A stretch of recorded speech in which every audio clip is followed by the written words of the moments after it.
That's what I said about the individual. They said, I'm beginning to feel it, and then I'm beginning to see it. That's the process.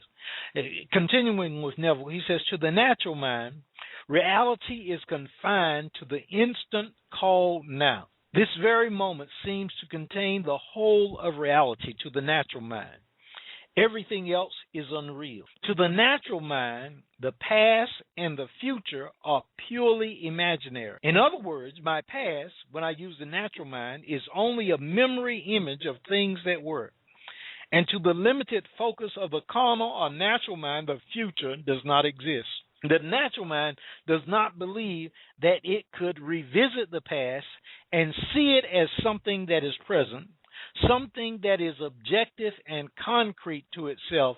Neither does it believe that the future exists. You know, I initially read this, and you know that my particular book, I Will Restore, deals with physical and sexual abuse that occurs prior to the age of puberty. And you're familiar with the statistics of that. 1 out of 4 females, no matter what the culture, 1 out of 4 females have been physically, sexually abused. I rank physical abuse the same with sexual abuse because sexual abuse is physical. And physical abuse can also be beatings and all kinds of other things that take place. There's also emotional abuse. But 1 out of 4 females sexually abused prior to the age of puberty.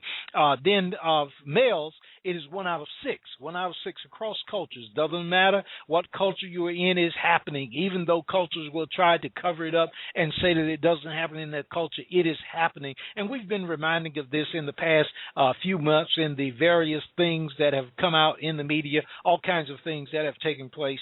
And so this dissertation, this item that I did was dealing with physical and sexual abuse, and there were 3 losses that occur. One is the loss of voice. It's difficult to tell the story to individuals who do not understand. The other one is the loss of identity. You become known as the individual that this kind of abuse has happened to when it is known. And then there's the loss of time. Now, time is very interesting because of the aspect that when an individual has been abused, that individual has sometimes flashbacks and hallucinations. And what happens in regard to these flashbacks and these hallucinations is that it is happening now. The abuse, no matter when it was, it could be 5 minutes ago, it can be a day ago, it can be a month ago, it can be years ago, it can be just any kind of time, but it's happening now in that flashback. It's happening now. And so we know that individuals are able to actually imagine, their imagination is running really without their conscious direction of it. It is running without their conscious direction of it. And what we're talking about is running your imagination consciously, running your imagination by your own choices. So individuals are in this realm. They are in this realm. Some are doing it unconsciously. It is happening to them. And they are punishing themselves over and over and over again by virtue of this event that has taken place, by virtue of the event. And as I said, my particular book, I Will Restore, deals with this aspect of physical sexual abuse. It is so many times that individuals are trapped in the past, and that's why they cannot move forward into their future. So you want to release yourself from the past. Dr. Ricky Byers Beckwith's song, I Release and I Let Go. You want to release yourself from the past. And we're not talking about just doing something just because you know it should be done, because there are so many times you're trapped in that, even though you know that you should not be in there, and you punish yourself by saying, I should. No, this is a decision that you make that you're going to move beyond. You're going to take the steps that are necessary in order to do that. And again, I Will Restore is actually set up to help an individual to actually do that. Move beyond your past by addressing your past, not running from your past, looking at your past with the eye of consciousness, being aware. Even though, you know, as you look at it, there may be pain and everything over the course of time, that emotional charge, you will detach from it and be able to look at it for what has occurred and recognize that there's a part of you that has not been touched by anything that has happened to you while you have been on this earth. There's a part of you deep down, and that's that spiritual dimension that is deep down inside of you. And so this aspect that to the carnal mind, to the natural mind, the past and the future are purely imaginary. But you know that when you step into that realm of spirit, it's happening now. It's happening now. What we are calling you to do is to do it consciously, to do it intentionally, to do it intentionally. You may know someone again, who has gone through a process, who may have been abused, who may have been hurt. There are all kinds of traumas, and that's the way I look at abuse. It is a trauma. The individuals are traumatized by what we call natural disasters, by sickness, by the death of a loved one. There are all kinds of traumas, and sometimes individuals remain stuck for decades in the same trauma. They're living the same story over and over and over again, and they tell the same story over and over and over again. But we're encouraging you, we're admonishing you, we're showing you how to move beyond your traumatic past. Neville continues, to the Christ mind, the spiritual mind, which is our language, we will call the fourth dimensional focus. So the Christ mind, the spiritual mind, is the fourth dimensional focus in the Christ mind, to the Christ mind, the spiritual mind, which in our language we call the fourth dimensional focus.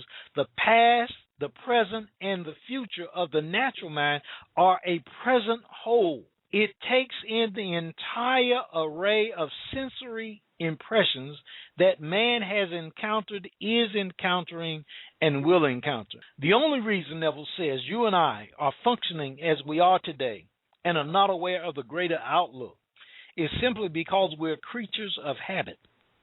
And habit renders us totally blind to what otherwise we would see. But habit is not law. It acts as though it were the most compelling force in the world, yet it is not law. In other words, a habit can be broken. A habit can be changed. Again, that's what we are encouraging you to do, is to change habits of thought, especially. Thinking in the same rut over and over and over again, because by virtue of your thinking that way, you are co-creating the same thing over and over and over again in your life. We can create a new approach to life. You can create a new approach to life, a new design for living.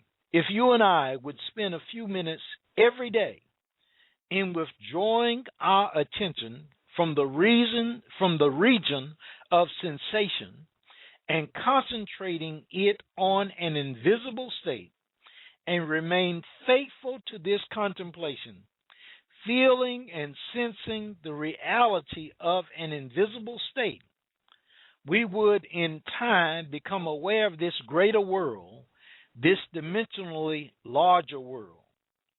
The state contemplated is now a concrete reality based in time. This is just so powerful. This is so powerful. I am, because of the way that my particular experience is and my life has been as a doctor, and looking at things and examining things, examining people who have said things, and then going back and checking them out in my own experience and seeing how they actually play out in my own experience. I have a item that is done by an individual named Dr. Ernest Holmes. I'm reading one of his books. I've read a number of his books, but there's one that I'm reading now and just practicing, and there was an item in it that was just so powerful. Now in this book, it's called The New Design for Living. I'm looking at actually the 22nd chapter in this book, and it is just so powerful. One of the things that he brings forth in regard to this is exactly what Neville Goddard is talking about, And there's a part that is vital that we understand in regard to this, because this is something that when you practice it, when you actually practice what is being talked about here, it will bring about change. It will bring about your 4D life. The life that you desire, the life that you define, the life that is divinely intended for you, and Spirit only intends, God only intends good for you. God is for you. God loves you unconditionally. Nothing you have ever done, nothing you will do, nothing you're doing right now is going to change God's love for you. You need to know that. Just breathe that in. Just breathe that in. God loves you.